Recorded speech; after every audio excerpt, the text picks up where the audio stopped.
C'est une série noire, de celles que les autorités françaises ne veulent pas voir. En partant de 2019, année charnière des attentats islamophobes de Christchurch en Nouvelle-Zélande et de Bayonne au Pays Basque, Mediapart s'est penché sur 77 cas de mosquées touchées par des atteintes en tout genre. Des attaques à main armée, des incendies, des saccages, des tags, des jets de pierre ou de viande de porc. Ce recensement est nécessairement sous-évalué. Et pour cause, le ministère de l'Intérieur refuse de transmettre des données exploitables, gardant le monopole de la production et de l'analyse de ces chiffres. Impossible donc de replacer le phénomène dans un contexte précis. Impossible également d'analyser la réponse pénale, mais aussi la réponse politique. Que montre notre analyse? Que ces atteintes aux mosquées ont une corrélation à l'actualité et aux polémiques sur l'islam initiées dans le débat public. Elles ont culminé au moment de l'assassinat de Samuel Paty et de la candidature à la présidentielle d'Éric Zemmour. Plus préoccupant, nos données montrent également une augmentation des passages à l'acte en marge des débats initiés par le ministre de l'Intérieur lui-même. Notre enquête montre aussi qu'un tiers des mosquées touchées avaient été préalablement fichées en mars 2021 par l'identitaire Damien Rieu.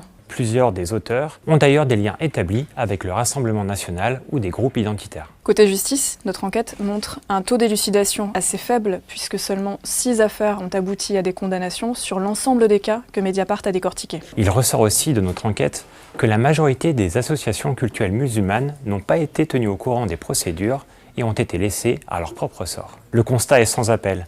L'État ne respecte pas ses propres directives sur le nécessaire accompagnement des victimes de discrimination et d'actes de haine qu'il n'a pourtant de cesse de rabâcher. Malgré tout, Gérald Darmanin, principal concerné, puisque ministre de l'Intérieur chargé des cultes, ne semble pas s'inquiéter outre mesure du phénomène. Selon notre décompte, Gérald Darmanin n'a réagi qu'à 12 reprises sur Twitter et ne s'est déplacé qu'une seule fois sur les lieux, à Rennes en 2021, pour constater les dégâts. Pour découvrir notre enquête, rendez-vous sur Mediapart.